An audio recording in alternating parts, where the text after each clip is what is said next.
Bismillahirrahmanirrahim. Assalamualaikum warahmatullahi wabarakatuh. Alhamdulillahirabbil alamin, lahul mulku wa lahul fadlu wa lahus sana'ul hasan.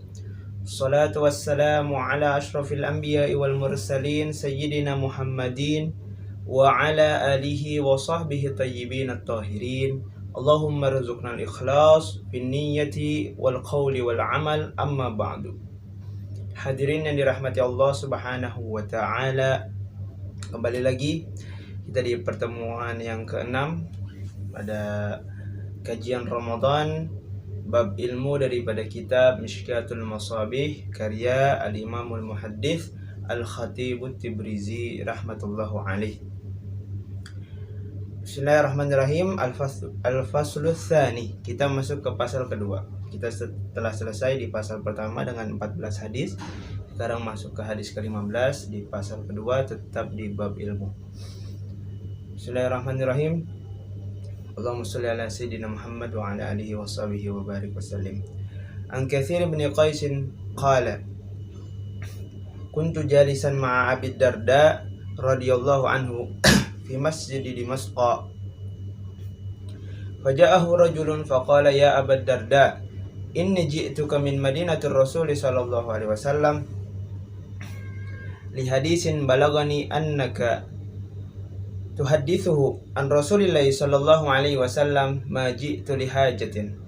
Qala fa inni sami'tu Rasulullah sallallahu alaihi wasallam yaqul man salaka tariqan yatlubu fihi ilman salakallahu bihi tariqan min turuqil jannah wa innal malaikata la tad'u ajnihataha ridan li talibil ilmi wa innal alima yastaghfir lahu man fis samawati wa man fil ardi wal hitanu fi jawfil ma'i wa inna fadlal alimi 'ala al 'abidi ka fadlil qamari lailatal badri 'ala sa'iril kawakib wa innal ulama'a warathatul anbiya wa innal anbiya'a lam yuwarrithu dinaran wala dirhaman wa innama warathul ilma faman akhadahu akhadha bihazzin wafirin. Rawahu Ahmad wa Tirmidzi wa Abu Dawud wa Ibnu Majah wa Darimi wa samahu Tirmidzi Qais bin Katsir. Hadis riwayat Ahmad, Imam Tirmidzi, Imam Abu Dawud, Imam Ibnu Majah dan juga Imam Darimi. Ini hadis yang masyhur juga, hadis tentang seseorang yang mencari satu hadis saja yang berjalan dari Madinah ke Damaskus. Perjalanannya itu perjalanan 1 bulan. Bismillahirrahmanirrahim. Jadi ada ketika Abu Darda duduk di Masjid Dimashq, ada orang datang dari Madinah, datang ke Syam, ke Damaskus untuk mendapatkan satu hadis saja. Satu hadis yang Abu Darda radhiyallahu anhu dengarkan dari Rasulullah sallallahu alaihi wasallam. Lalu Abu Darda radhiyallahu anhu langsung menyebutkan satu hadis, yaitu hadis yang man salaka tariqan sini hadisnya, man salaka tariqan yatlubu fihi ilman salakallahu bihi tariqan min turuqil jannah. Nah, ini hadisnya disebutkan. Nah, Abu Darda radhiyallahu anhu menyebutkan hadis ini ada 2 ihtimal, ada 2 kemungkinan. Kemungkinan yang pertama, ini adalah hadis yang diinginkan oleh laki-laki tersebut. Kemungkinan pertama, ini adalah hadis yang diinginkan oleh laki-laki tersebut, satu hadis itu. Kemungkinan kedua, karena Abu Darda radhiyallahu anhu melihat syauknya, keinginannya, besar keinginan laki-laki tersebut untuk ilmu, maka Abu Darda radhiyallahu anhu menjelaskan hadis fadilah talabul ilm, fadilah menimba ilmu. Jadi hadis yang disebutkan Abu Darda ini ada 2 kemungkinan. Kemungkinan yang pertama itu hadis yang laki-laki ini inginkan, dan kemungkinan kedua karena Abu Darda radhiyallahu anhu melihat bahwasannya laki-laki ini sangat menginginkan, sangat ada keinginan besar untuk mencari ilmu, maka disebutkan hadis ini. Ini adalah hadis tentang fadilah daripada menimba ilmu. Nah, makna hadis ini sudah disebutkan di hadis yang sebelumnya. Karena siapa yang mencari ilmu, maka Allah akan bukakan jalannya untuk menuju ke surganya Allah Subhanahu wa taala. Mafhumnya seperti itu. Lalu wa innal malaikata la tadau ajnihataha ridan li talibil ilm. Nah, maksud daripada la tadau ajnihataha di sini ada ihtimal, ada bermacam-macam arti makna daripada la tadau ajnihataha, malaikat. Yang pertama, maksud daripada kalimat tersebut adalah kinayah daripada ketawaduan malaikat terhadap para penimba ilmu, para pencari ilmu. Jadi malaikat bersifat tawadu di depan para pencari ilmu. Ini maksud yang pertama. Lalu maksud yang kedua, tadau ajnihataha kinayatan anil nusrah. Jadi maksudnya adalah para malaikat menolong para penimba ilmu, menolong para talibul ilm, para pencari ilmu. Malaikat menolong para pencari ilmu. Itu makna yang kedua. Lalu makna yang ketiga, malaikat ketika berterbangan di langit, lalu ketika melihat ada satu majelis ilmu, maka malaikat berhenti lalu mendengar dan ikut mendengar apa yang disampaikan di dalam majelis ilmu tersebut. Ini makna yang ketiga daripada la tadau ajnihataha. Lalu makna yang keempat yaitu makna yang hakiki, yaitu malaikat setiap talibul ilmu berjalan di situ, malaikat meletakkan sayapnya untuk para pencari ilmu. Itu ini makna, 4 makna daripada kalimat la tadau ajnihataha. Ridwan di talibil ilm. Ridwan di sini ada maf'ul li ajlihi. Jadi li ajli fi'li. Jadi li talibul ilm karena fi'ilnya, karena fi'il mencari ilmunya, malaikat ini menaruhkan sayapnya kepada para pencari ilmu karena fi'ilnya, karena talib ilmnya ini, bukan karena seseorangnya tetapi karena fi'ilnya talib ilmnya ini. Jadi malaikat menaruhkan sayapnya. Ada suatu kisah bahwasanya ada satu orang laki-laki daripada kaum Mu'tazilah, dia tertawa ketika mendengar ada satu talib ilm membacakan hadis ini.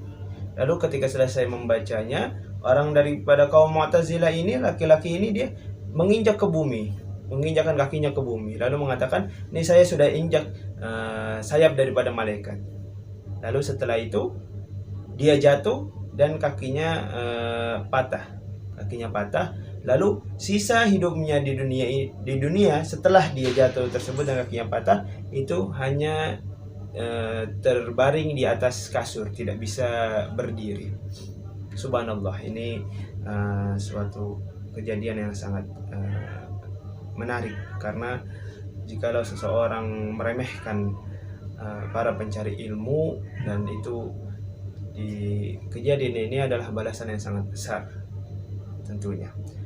Lalu wa innal alima yastaghfiru lahu man fis samawati wa man fil ardi wal hitan fi jawfil ma. Seorang yang alim akan semuanya beristighfar kepadanya. Ada apa yang ada di langit ataupun apa yang ada di bumi, sampai disebutkan wal hitan, sampai ikan paus yang ada di dalam laut, di dalam air juga beristighfar kepada orang yang alim, untuk orang yang alim. Kenapa? Apa sebabnya? Sebabnya adalah orang yang alim adalah sebab kehidupan agama. Sebab orang alim, agama ini bisa hidup. Sebab ijtihadnya, sebab perjuangan orang yang berilmu, agama ini bisa hidup. Dan ketika manusia berpegang teguh atas agama, sebab daripada perjuangan orang yang berilmu, maka Allah Subhanahu wa taala akan turunkan rahmatnya.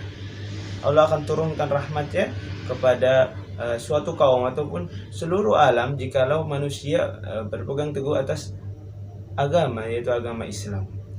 Dan ketika rahmat Allah diturunkan, Allah berikan keberkahan, Allah berikan rezeki, semua orang, semua makhluk yang ada di dunia dapat mengambil manfaatnya. Maka oleh sebab itu semuanya akan meminta pengampunan untuk para pencari ilmu. Inilah dahsyatnya daripada seorang penimba ilmu, talibul ilm. Inilah fadilahnya yang sangat besar. Wa inna fadlal alimi 'ala al-'abidi ka fadlil qamari lailatal badri 'ala sairil kawakib. Ini salah satu kelebihan juga daripada orang yang alim. Kelebihan orang yang alim atas orang yang beribadah, orang yang ahli ibadah, orang yang memiliki ilmu atas kepada orang yang ahli ibadah. Kelebihannya seperti bulan pada Lailatul Badar. Bulan Lailatul Badar ala sairil kawakib. Itu sangat jelas terlihat bulan Lailatul Badar, sedangkan kawakib cuman berkedip-kedip, tidak menerangi. Ketika bulan Lailatul Badar itu sangat terang sekali dan kawakib hanya berkedip, kedipan-kedipan saja. Jadi sudah dikirayahkan ini kelebihannya sangat besar orang yang berilmu dibandingkan orang yang ahli ibadah saja tetapi tidak berilmu. Nah, lanjutannya lagi, wa innal ulama awarasatul anbiya. Para alim ulama, para ulama yang masih hidup sampai saat ini, semoga Allah berkahi ilmunya, semoga Allah terus kuatkan dirinya untuk selalu menyebarkan agama yang benar, yaitu agama Islam. Para ulama adalah pewaris daripada para nabi. Lalu diingat, wa innal anbiya'a lam yuwarrithu dinaran wala dirhaman. Sesungguhnya para nabi tidak mewariskan dinar dan juga tidak mewariskan dirham. Akan tetapi apa yang diwariskan para anbiya? Apa yang diwariskan para anbiya? Alaihimus salatu wassalam, wa innama warathul ilma. Sungguhnya para nabi dan para rasul mewariskan ilmu kepada kita, kepada para ulama, kepada para tokoh-tokoh, para asatidz, para ulama, para masyayikh. Itu yang diwariskan daripada nabi adalah ilmunya. Ilmu adalah warisan paling besar yang diwariskan oleh para nabi dan para rasul. Subhanallah. Ini juga termasuk fadilah, kelebihan daripada ulama, daripada orang yang alim, orang yang memiliki ilmu. Nah, ini hadis ini disebutkan adalah hadis yang masyhur juga di kalangan para santri ataupun para penuntut ilmu.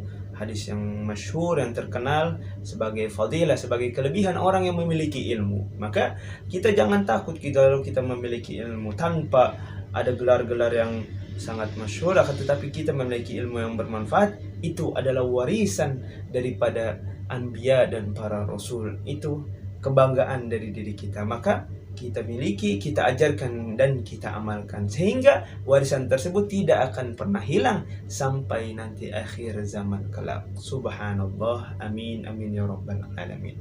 Lanjut ke hadis ke setelahnya, hadis ke-16. Wa'an, bismillahirrahmanirrahim, hadis ke-16. Wa'an Abi Umamah al-Bahili radhiyallahu anhu qala ذكر لرسول الله صلى الله عليه وسلم رجلان أحدهما عابد والآخر عالم فقال رسول الله صلى الله عليه وسلم فضل العالم على العابد كفضلي على أدناكم ثم قال رسول الله صلى الله عليه وسلم إن الله وملائكته وأهل السماوات والأرض حتى النملة في جحرها وحتى الحوت la yusalluna ala muallimin nasil khaira, rawahu Tirmidzi. Hadis riwayat Imam At-Tirmidzi. Nah, sebagai satu catatan, di kitab Mishkatul Masabih ini salah satu ciri khasnya adalah pasal yang pertama itu semuanya hadis riwayat Bukhari dan Muslim. Nah, sedangkan pasal kedua dan ketiga itu hadis-hadis daripada sunan yang 4 dan juga yang lainnya. Ada juga yang hadis riwayat Bukhari Muslim, tapi di pasal pertama itu khusus hadis riwayat Bukhari dan Muslim. Bismillahirrahmanirrahim. Lanjut ke hadis ke-16. Disebutkan bahwasanya ada dua laki-laki, yang satu orang yang ahli ibadah dan yang satu lagi adalah orang yang ahli ilmu, yang memiliki ilmu. Ini juga salah satu hadis tentang fadilah orang yang memiliki ilmu. Sebelumnya disebutkan Rasulullah Shallallahu Alaihi Wasallam bersabda, "Fadlul alimi ala al-abidi ka fadlil qamar lailatal badri ala sairil kawakib." Ini sesuatu yang sudah jelas perbandingannya, karena wujudnya qamar lailatul badar dan juga wujudnya bintang bisa kita lihat, perbandingannya sudah jelas. Sedangkan di sini lebih besar lagi fadilah, kelebihan orang yang berilmu. Disebutkan fadlul alimi alal abidi kafadli ala adnakum. Disebutkan bahwasanya fadilah, kelebihan orang yang berilmu, orang ahli ilmu, dan di antara orang-orang yang ahli ibadah adalah kafadli, seperti aku. Dia katakan seperti aku, seperti kelebihan Nabi Muhammad SAW ala adna rajulin min ummatihi, ala adnakum ala adna sahabat. Jadi di bawahnya sahabat. Kita tidak tahu seberapa besar keafdalan Rasulullah SAW di bawah umat yang di bawahnya sahabat. Sungguh sangat besar. Ini kinayah yang sangat besar, kinayah atas kelebihan orang yang memiliki ilmu daripada orang yang hanya ahli ibadah saja. Kita cukup bersyukur, kita harus bersyukur sebagai penimba ilmu, sebagai pencari ilmu, karena kita memiliki fadilah yang sangat besar. Kita syukuri dengan apa? Kita syukuri dengan selalu giat mencari ilmu, mengajarkannya, dan juga mengamalkan ilmu tersebut tentunya. Lalu tentunya yang alim yang disebutkan di sini bukan sembarang orang yang memiliki ilmu saja. Orang yang memiliki ilmu di sini adalah orang yang menunaikan hak-haknya sebagai orang alim, seperti mengajarkannya dan mengamalkannya, dan juga hak-haknya kepada manusia, kepada seorang hamba, dan juga hak-haknya kepada Allah Subhanahu wa Ta'ala. Jadi orang alim yang disebutkan di dalam hadis ini ataupun di hadis yang sebelumnya bukan sembarang orang yang memiliki ilmu saja, akan tetapi orang yang menunaikan hak-haknya, baik hak kepada Allah Subhanahu wa Ta'ala ataupun hak kepada hambanya. Begitupun orang yang beribadah, ahli ibadah yang menunaikan hak-haknya. Itu bukan sembarang ahli ilmu dan juga bukan sembarang ahli ibadah. Lalu Rasulullah Shallallahu Alaihi Wasallam bersabda, "Innallaha wa malaikatahu wa ahlas samawati wal ardi hatta namlata." Hatta namlata di sini dia bisa menjadi marfu dan juga bisa menjadi mansub dan juga bisa menjadi majrur. Jadi harakatnya bisa dhammah, bisa fathah, dan juga bisa kasrah. Kalau misalnya harakatnya dhammah berarti ibtidaiyah di awal, hatta wa namlatu mubtada, khabarnya muqaddar, khabarnya tertutup, khabarnya tersembunyi. Apa khabarnya? Hatta namlatu tusalli. Nah, innallaha wa malaikatahu ahlus samawati wal ardi hatta namlatu tusalli. Ini kalau misalnya jadi rafa. Lalu kalau misalnya i'rabnya mansub, i'rabnya nasab difatahkan, itu berarti ataf ke yang sebelumnya. Disebutkan innallaha wa malaikatahu wa ahlas samawati wal ard hatta namlata. Ini kalau misalnya ini menjadi mansub. Lalu kalau misalnya jar berarti harf jar yang tujarru ma ba'daha, setelahnya. Nah, wa hatal huta la yusalluna. Di sini ada ta'kid daripada lam, la yusalluna, bersolawat. Nah, la yusalluna ala muallimin nasil khair, bersolawat kepada orang-orang yang mengajarkan manusia ilmu. Al khair di sini adalah ilmu. Nah, di sini nisbatus salat ilallah wal malaik, ada nisbat solawat, nisbatnya dinisbatkan kepada Allah dan juga dinisbatkan kepada malaikat dan juga dinisbatkan kepada seluruh orang yang ada di langit dan juga di bumi sampai hewan-hewan. Nah, ini mempunyai makna yang berbeda. Kalau misalnya solawat dinisbatkannya kepada Allah Subhanahu wa Ta'ala, maka artinya Allah Subhanahu wa Ta'ala menurunkan rahmat kepada orang yang mengajarkan ilmu agama. Lalu ketika salawat tersebut dinisbatkan kepada malaikat, para malaikat, maka artinya itu adalah istighfar. Para malaikat meminta ampunan kepada Allah Subhanahu wa Ta'ala untuk orang yang mengajarkan ilmu agama. Lalu kalau misalnya salawat dinisbatkan kepada hewan-hewan yang ada di langit dan yang ada di bumi, maka maknanya tasbih. maknanya adalah tasbih. Itu makna. Jadi lalu ini wal ardi hatta al-huta fi juhriha, di dalam an-namlata fi juhriha, di dalam lubangnya, wal huta la yusalluna ala muallimin nasil khaira, rawahu Tirmizi. Lalu di hadis yang ke-17, ini hadis ke-16 dan hadis ke-17, cuman beda perawinya saja. Rawi yang di hadis ke-16 Abi Umamah Al-Bahili, yang di hadis ke-17 rawahu Darimi an Makhul mursalan. Dari hadis mursal, walam yadhkur rajulani wa qala, enggak disebutkan rajulaninya ini di hadis yang ke-17, dan dikatakan fadul alimi alal abidi ka fadli ala adnakum, langsung disebutkan ini. Tsumma tala hadhil ayat, lalu menyebutkan satu ayat, innama yakhsyallaha min ibadihi ulama. Ini ada lebihnya di hadis yang tidak ada di hadis 16, tapi ada di hadis ke-17. Jadi maksudnya di sini sebenarnya ada iskal. Apakah seluruh ulama? Jadi al-ulama di sini apakah seluruhnya am, semua ulama, ataupun enggak, apa ada khususan? Karena makna hadis di sini bahwasanya seluruh ulama semuanya takut kepada Allah Subhanahu wa taala. Semuanya beribadah takut kepada Allah Subhanahu wa taala, sangat taat kepada Allah Subhanahu wa taala. Kalau dilihat dari keseluruhan makna zahir daripada ayat tersebut. Akan tetapi kita lihat banyak ulama yang tidak takut kepada Allah Subhanahu wa taala, banyak ulama yang menyeleweng, yang tidak taat kepada Allah Subhanahu wa taala. Jadi, apa makna daripada ayat di sini? Apakah seluruh ulama ataukah ada pengkhususan ulamanya?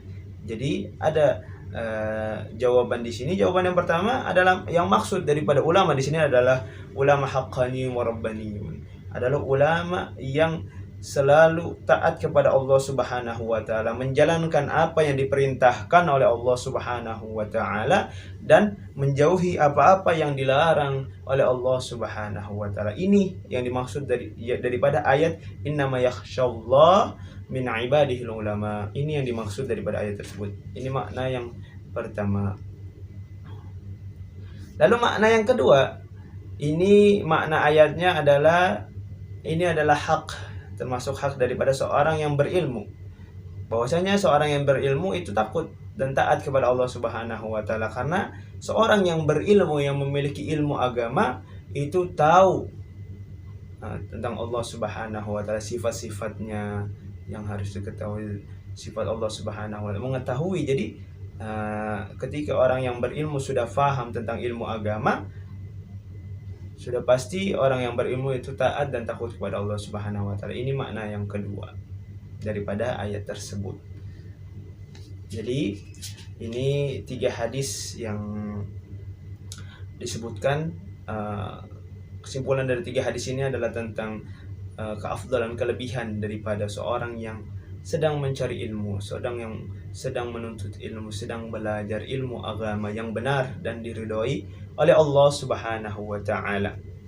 Baik, mungkin ini saja yang bisa Al-Fakir sampaikan. Semoga kita bisa bertemu lagi di pertemuan yang selanjutnya. Semangat untuk puasanya, semoga kita mendapatkan keistimewaan yang di bulan yang penuh berkah ini. Syukran lakum. Wassalamualaikum warahmatullahi wabarakatuh.